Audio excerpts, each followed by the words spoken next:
Welcome back, and this is Say What? Okay, almost lost my voice there. But welcome back, and thank you so much for joining us. You know the way they say Christmas comes early? So today, Father's Day comes early, because today we're going to have a very intimate conversation with a dad who has actually gone through different stages and different chapters of his life, from childhood polio to losing a wife during childbirth to remarrying and raising daughters. What an extraordinary story we're going to be having. So thank you so much for joining us, and allow me to welcome the guests who are already here in the studio, father and daughters. Karibuni sana Patrick Kunini. Karibu sana pia Pendo Kunini na Kezia Kunini. So we're going to try and switch things up here. And because we're talking about fathers and the relationship that they have with their children, how about you introduce the daughters to us? Okay. This is Pendo Amani Kunini. She's our firstborn daughter. And the other one is Kezia Kunini. The middle name is Feni. Yeah. Tell us something about them. Yeah, Pendo, she's really resilient and hardworking, and she's very humble and polite. Yeah, Kezia is always laughing, always there, and sometimes when it's not happy, you will just notice. We'll keep watch of that, because we want you to be happy throughout this interview. Now, I'm going to task Kezia to introduce us to your dad. Tell us something about your dad. My dad is a very good person. He's a resilient person and determined person, also a very hardworking person, and he's also my hero. Oh, wow. How does that make you feel, Daddy? So happy, thank you. Pendo will give you a chance now, because I feel like you need this opportunity to also get some points. Should I go on? Yes. For me, I can say my dad is a very responsible person, a loving person actually. He's a very hardworking person, someone who strives to see like all his kids excelling and doing so well in life. Like he'll do anything just to see you people excelling and get whatever you want. So like he's such a hero. Yeah, we love him for that. Oh, that is so beautiful. Now let's get to your story, Patrick Kunini, from the time that polio entered your life. When was that, and what did that do to you, and what do you remember about growing up with the condition that you found yourself in? Yeah, once again, I want to appreciate this station for giving us an opportunity to come and, share our stories and celebrate together. Karibu sana. During this Father's Day. Actually, this is the first, and I've never watched such a kind of show where they bring people who are abled differently. They just, overpass us. But today we've gotten an opportunity. Yeah. What I can just remember, because it's just stories I was told, I was born, and within the first month, my parents discovered that I was not okay. And being in the village, they could not do a lot. And when they tried to get some support in medical, they discovered that I was poliomyelitis. One of my leg was poliomyelitis. And so the process of treatment began, and because it was in the village, not much was done, and then the rest became a story. Wow.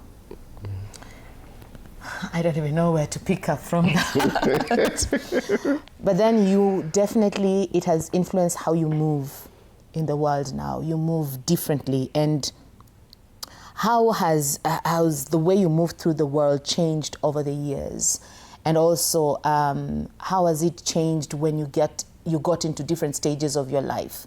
When you became a young man, people are playing football and trying to hit on girls, say, then when you get into the dating world, when you get married, as a father, how has that changed in the way you've been moving through your life over the years and over the circumstances?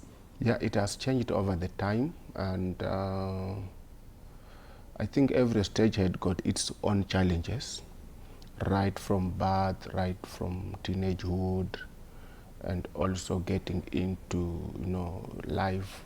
It has been all different, but one thing I want to say clearly is that going out there in normal schools with others build up my capacity, it built up my resilience, and it gave me a chance also to interact with others, and that one built me up to be whom I am today. Because since that time until now, I have never been in a special school, in a special something. I've just been all over, like other issues goes down. So you grew up just like all the other children, Yeah, right? exactly. And did your growing up, was it any different because of the parent that you had? Did you see any changes with your relationships with other children growing up, or maybe in school, because of the parent that you had? Yeah, there was a lot of differences and challenges. And right from the family background, we were around we were around 6 of us. And as I said earlier, our parents or my parents were not able to provide for all of us. So everything that would come up, the others would be considered first. Like, you know, let us consider this first. If they make it in life, they will be able to take care of you, because they will not be able to manage all of us. And so that was a challenge that I had to overcome throughout all my life. And thank God I was able to manage it and overcome. And we're happy that you did, and you're raising adorable daughters here. I'm just curious if they have different experiences growing up with a differently able parent. Kezia or Pendo? For me, I can say we don't have like a different experience, because some people may see disability, because when you're out there, people will ask you, what happened to your dad? Can he do this and this for you people? But at the same time, when you come like at home, he's a soft-spoken man. Like, he's responsible, he's loving. Like, all we see is a man like dedicated to take care of his kids. We have not been raised differently from other kids. Like, he's such a good man. Kezia, what is it about your dad that you only noticed that he was different when you met other families? Like, you probably just didn't see any difference as you were growing up? His love for us, because he's a very caring man. Yeah. You never noticed that it was any different. He's just a dad to you. Yeah, there's no difference. And is there any experience in school that maybe you had to explain your family to your friends or to your classmates, perhaps? Yeah. This time, my friend asked what happened to my dad, and she asked me if my dad could play football with us, if he could go jogging with us in the morning. But I just told her that physical ability is not all that matters. What matters is the love and care that he has for us. Yeah. Wow, you've raised amazing children here. Was there any parenting task that you thought about before you became a parent that you thought maybe that would be difficult? Yeah.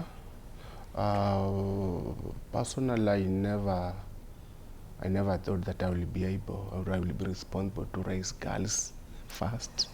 And so that is really a challenge that I faced. And I never knew that sometimes also raising girls first is an enormous task. Yeah. And so through all that time, it has been giving me a lot of hope, a lot of determination, and a lot of a good experience, so to say. You have had such interesting, life-changing chapters in your journey of what we call life. And we began by talking about your childhood experience with polio and overcoming that as well in school.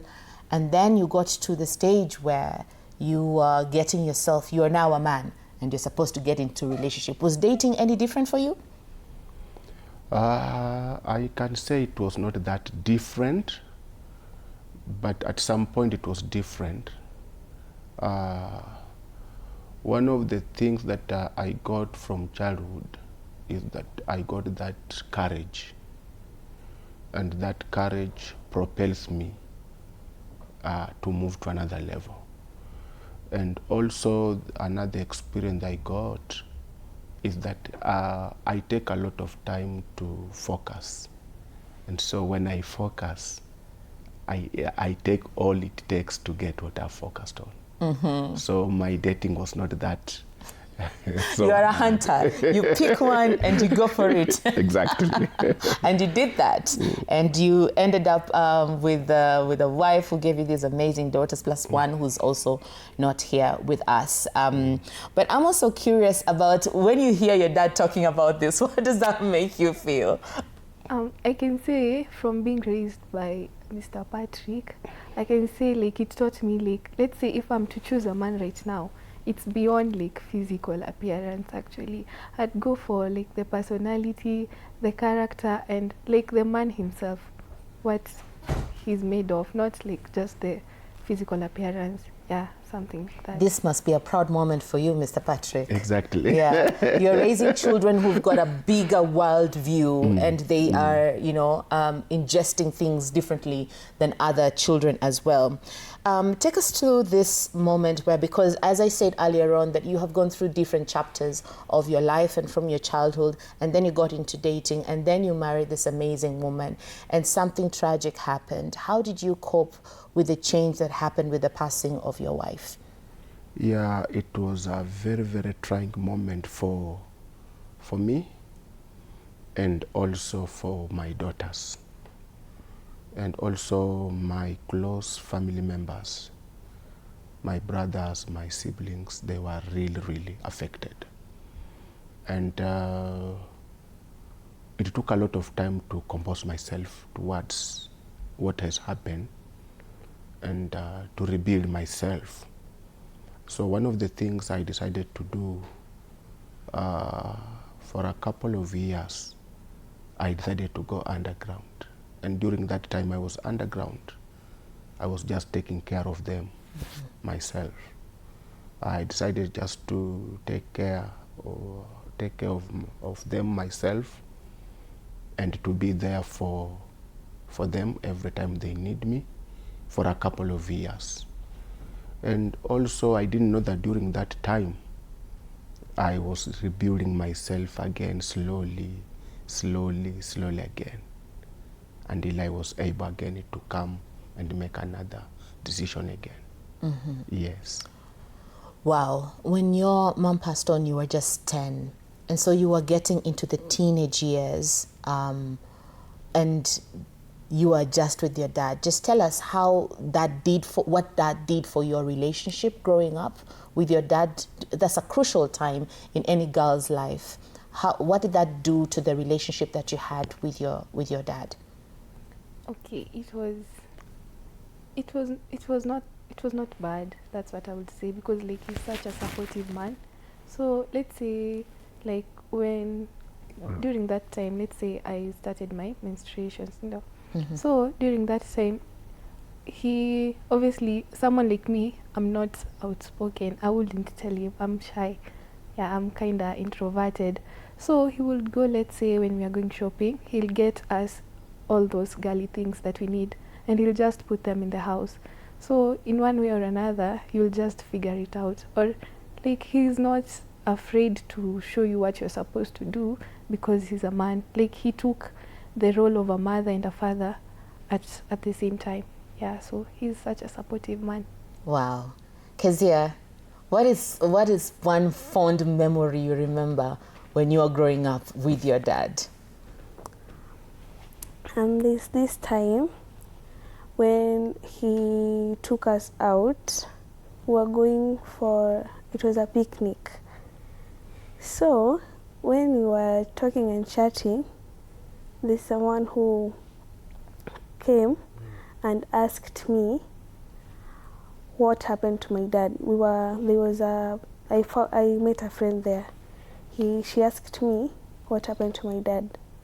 I just told her that nothing really happened. I just found him in that situation. Yeah. Yeah. And how was the picnic? Take us through. How did you come up with that idea? And where was this picnic? No, at some time or at some point during that time I was just on a low profile. I would just decide to take them out. We have some quality time together. We also have some meal together. We also have some time where they can just open up and talk anything they want, because I knew through that it was also a process of healing to them. And so once in a while we would go out, maybe once in a month, or after 2 months we go out. And during that time it was just a time for us bonding and also just expressing themselves, saying, no, daddy hapa unatupeleka mbio sana, daddy hapa hapana, daddy chakula unapenda sisi hatupendi, and things like that. And the process helped us so much, because now they were able to open up and they would express themselves fully, and they would also get a chance to be part and parcel of the family, because some of the things they would share, definitely I was considering them and putting them into action. I'm just thinking about how men generally usually carry the burden in silence. In that moment when you are dealing with all this, you've been left with daughters, you are grieving, and you're also dealing with your own different circumstances. You've left work and now you are fully committed to raising your children. And your focus is on giving them a good life and raising these children. Who is taking care of you? No one. No one was taking care of me. Actually, I would just take care of myself. It was not a good care, but I would take care of myself a little bit. Like mostly I will organize my day. After they've gone to school, I will organize my day maybe to visit someone or to do some studies. Also during that time I was still in school. I had taken an online course, and I would just maximize my time. One of the things that I wouldn't love to discuss about during that time, I was fully engaged. I would engage all my hours. Because during now, when you leave engagement, you find yourself beginning to think about other things. So I make sure that I plan my day very well. And at the same time, I will take care of myself. Though most of my friends and my siblings will tell me I was not in neglect Apple. It happens because, as they say, you are a hero. So when you're wearing that cap, you tend to think of others more than you think of yourself. But now when you look back, are there any other things that you would have done differently to help you cope? Yeah. One of the things I would have done, there are some siblings, sorry. There are siblings who had requested to take care of the girls, but I said no. So at sometimes I think maybe if they would have taken them, it would have been easy for me to navigate and move on quickly. When you hear that, what do you think? Do you think it would have been a good idea? No. Kezia, do you think it would have been a good idea? No. No. They're happy being raised by you at home. And sometimes fathers really need to believe in themselves that they are capable of taking care of their children as well. So you've dealt with your childhood trauma, you've dealt with the loss and the grief, but you picked yourself up again and you tried this thing called love one more time. Now, I'm just curious, because at this time you are a father. How is it different when men are dating as single men and when they're dating as fathers? What are some of the changes or some of the dynamics that shift in those two different scenarios? Yeah, there are a lot of differences. Like now for me, I was looking to date someone not only who's going to love me, but also love my kids.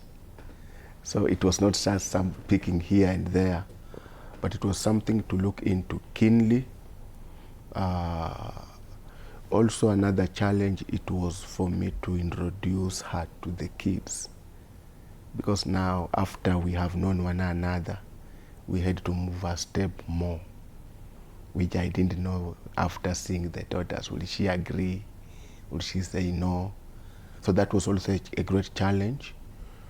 And also another thing is also to divide yourself on how to really keep on loving your girls, and at the same time you are getting into another relationship, which you need to give it a full percentage of your love. I think we'll get back to that and how you managed to do it.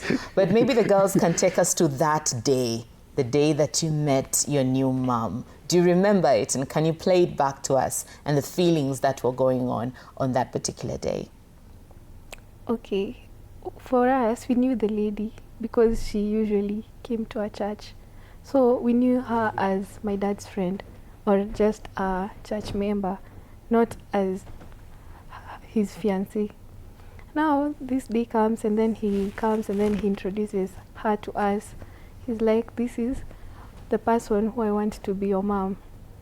Okay, we were used to her because, okay, she had built a bond already. I don't know what they did, but she was friendly to us already. So yeah, we were excited because we loved her already. Wow, that's beautiful. Strategy, Mr. Strategy. Kezia, how was the experience for you? How old was Kezia at that point? How old were you, Kezia? 7 years old. You were 7 years old. Do you remember the day? Yes. Uh-huh. That day I was very excited because it was on a Saturday. That day we were not going to school. So my dad came with her at home, and he introduced her to us. And we really loved her because we already knew her. Yeah. Wow. Now we're coming back to you, Mr. Strategy. Because you had really planned. And there's probably a man who's watching right now who is also trying to get into a new relationship, and he is the primary caregiver of the children that he has already. What kind of advice would you give him in terms of the kind of person that you were looking for? What were you looking for in this person? And how are you able to find it? How are you able to gauge? And what steps did you take to move this relationship to the next stage, which is introducing the children? Yeah, it's really challenging, especially with the lifestyle that we are living. But one of the qualities that you need to consider as a man is somebody who's so patient. And patience is not easy because a lot of things do happen. You are moving into a family, and already it's a family that is bonded together. So you also need to have a lot of patience for you to be accepted in every corner of that family. Number two, you need to look for somebody who's not self-centered, because at that point, she's already coming on board to do more than you. So those two qualities, if you are able to check on them, they will really help you as a man. Mm-hmm. Yeah, not self-centered.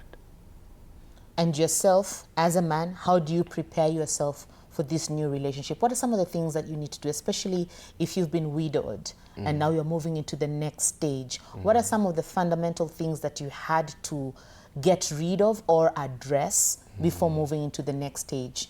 Number one, you need a lot of time to rebuild yourself and to gain courage, which is not easy. Number two, you need to have some few trusted friends you can talk to, friends who can come and just tell you, so-and-so Patrick, this one is taking too long, this one is taking too long. And also another challenge as a man you need to look into, of which I saw during that time. It's a time that every every friend, every family member is like they have seen someone. This person can fit you. This person people have opinions. They want to hook you up. Yeah, this one, it can work for you. And so, so you need to be very, very sensitive about that and just organize yourself. You can allow them to talk to you, to advise you, to share with you what they are feeling, but you have to make the right decision yourself. Yeah, which is very much important. Wow. From this conversation, we're picking up quite a bit of characteristics from you. You're very strategic. You're very organized. What are some of the skills that your dad have that make him the hero that you talk about? Some of the things that you see him do or he's capable of doing that that really excite you and term him the hero that you've called him? I can say he's really responsible and also focused at the same time. Like whatever he sets his mind on, like I want this, he'll get it, no matter the period of time he has. If he says by the end of this month I want to get you to a new school, get you this and this, by the end of the month, without you even reminding him, you'll get everything that he had promised. So yeah, I can see. Kezia, some of his characteristics that impress you? He is courageous, confident, loving and caring. Wow. Hey, me, I want to be you right now. But maybe still on the daughters, maybe you can let us in a little bit and tell us, what do you understand about resilience? What do you understand about family, having grown up in the family that you've grown up with? What are some of the things that you've picked out that maybe other families might feel are unusual? Because already we've seen the world view that your opinion about men has really shifted, that you're not just focused on the physicality, but you're interested in the intellect and far and beyond what you see with your eyes. So what are some of the things that being in this family you have learned and your thoughts about resilience? I can say for the family thing, can say for a family to work out or to grow, one thing that must be there is love, because love is something crucial for a family, I guess. Yeah, another thing is responsibility. As parents, like, you ought to take responsibility of the kids. Yeah, you might not be financially stable and be able to provide all those luxurious things that the kids want, but sometimes your presence there, your advice, you just talking to your kids and just being there, like, it fills a big gap, yeah, in the kids' life and all that, and that helps the family in bonding and growing. Yeah. Kezia, do you want to add on that? Do you have any thoughts? For me, for the family is all about the bond that we all share. It's not about how many parents you have, because me, I've been raised by a single father. For the single father, he has taken the mother and father both responsibilities. He has been taking care of us since we were young, and that's such a nice thing. Oh, that's so beautiful. Mr. Patrick, you're raising a Gen Z and you're also raising a Generation Alpha. What are some of the things that you have noticed are different with the two generations, and how do you cope up with them as a parent? Yeah. Toboa. Sometimes kubishana is so much in the house. Gen Z or Alpha? Both. Yeah. Just both. Kwisha. Both kubishana, and also the way they take up duties is different. There's a generation, you give them a duty and they tell you they have done.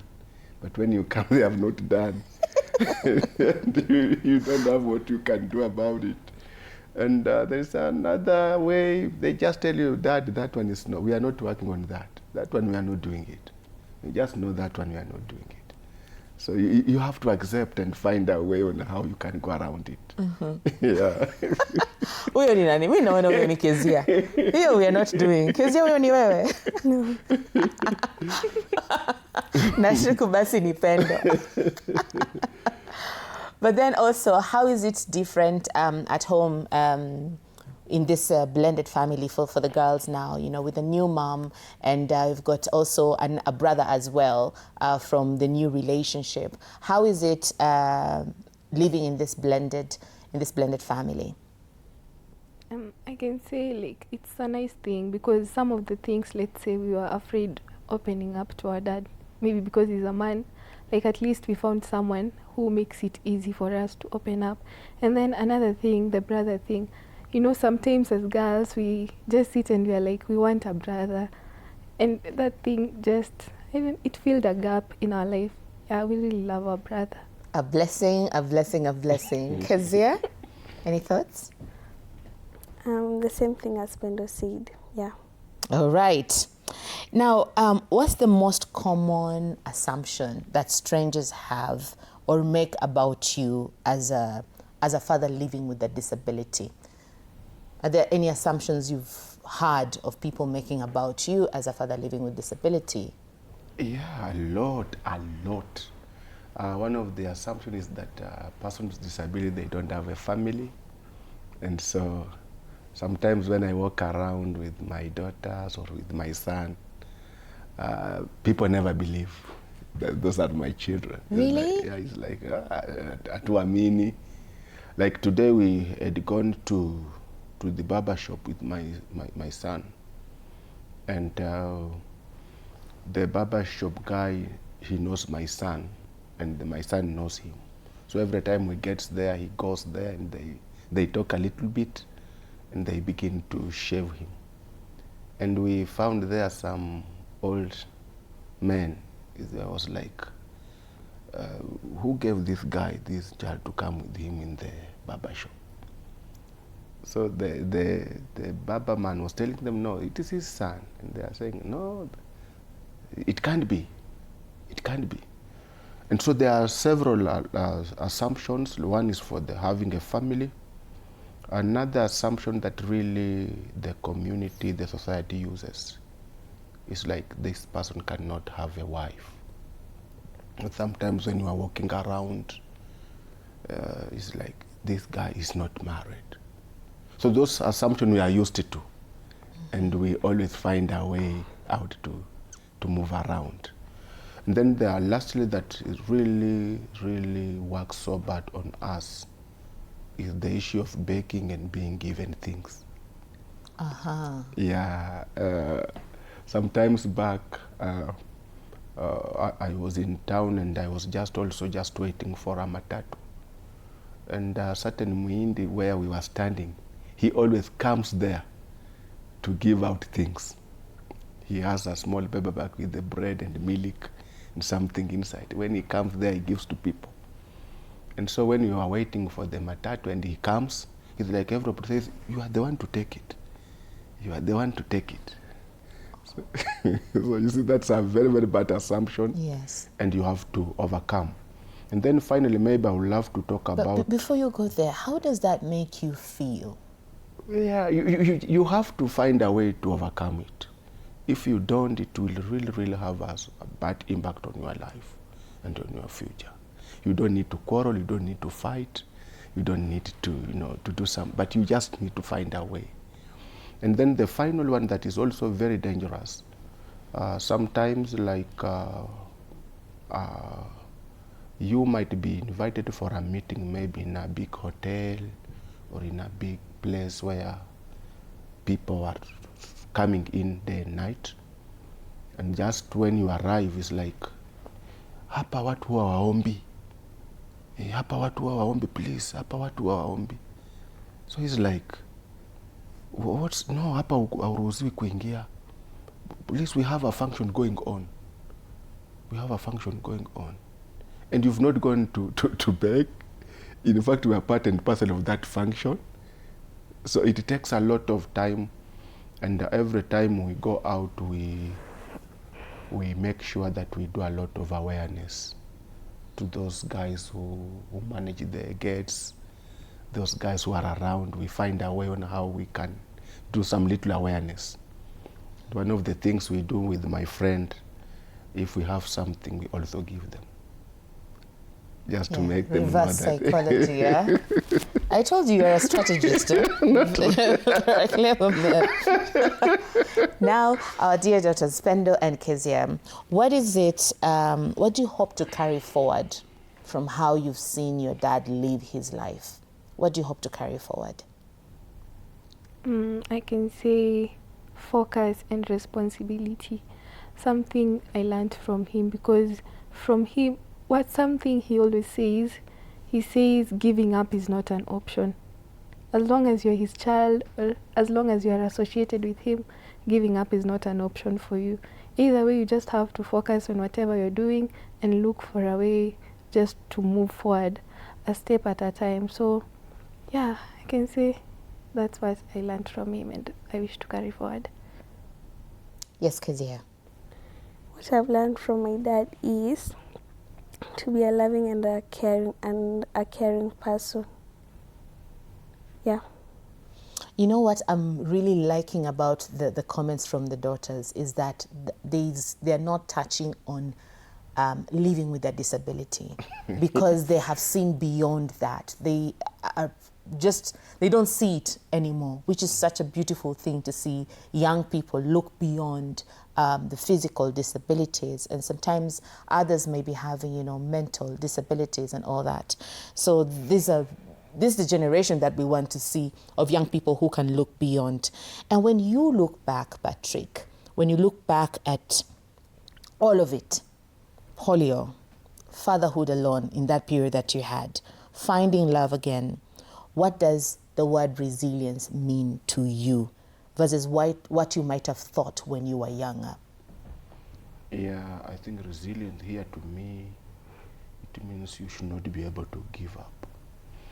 And also life comes once at a time.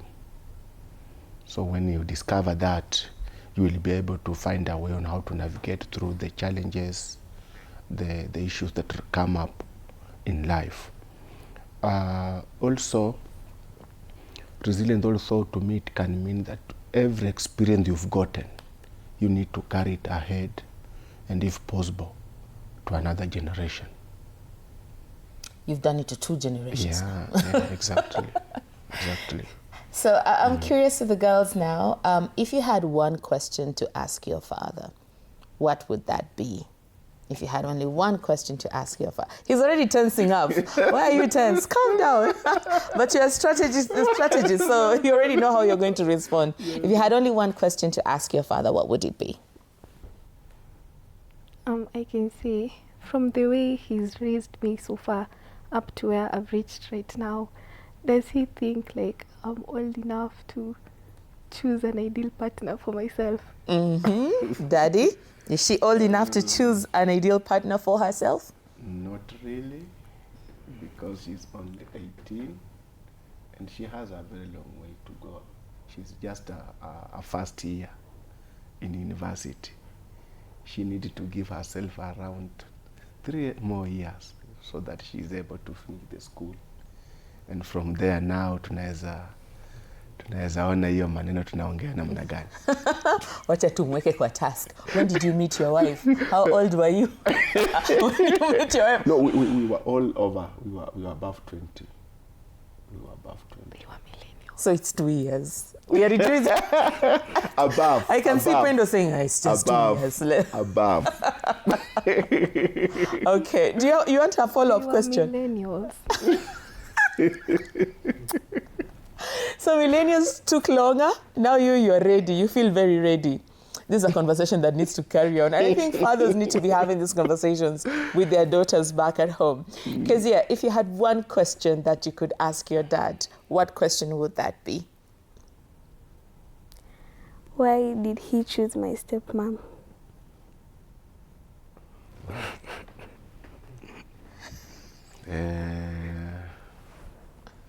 So that he can come and help me to take care of you guys. Are you happy with the answer? You want more? It's fine. She has settled for it. If you had one question to ask each of your daughters, what would it be?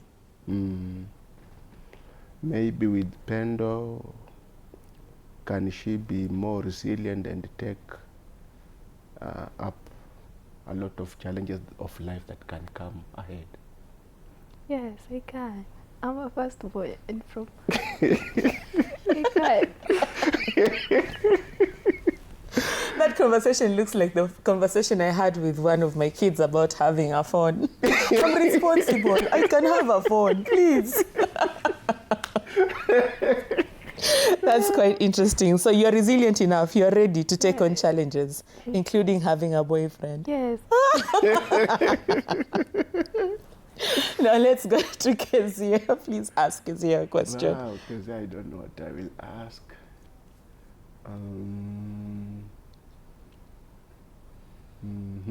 Let me think. Will you help me in my activities that I work along? Obviously. It's the face for me, obviously. What is the frown for, my dear? It's like you have no choice. It's not an option. Lovely, lovely, lovely.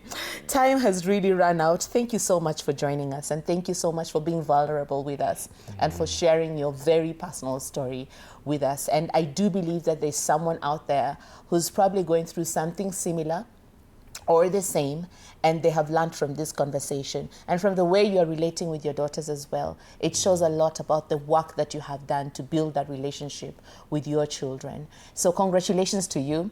Happy Father's Day in advance. Thank and you. We look forward to seeing these girls also starting their own families with what they have learned from the relationship that you have shown them together with your the first wife and also with your second wife. Now, as we wrap things up, just to one quick one for all three of you, one word, just one word that holds this family together. Let's start with the youngest to the eldest. One word that holds this family together. Love. Responsibility. Patience. Love, responsibility, patience. There we have it. And that actually brings us to the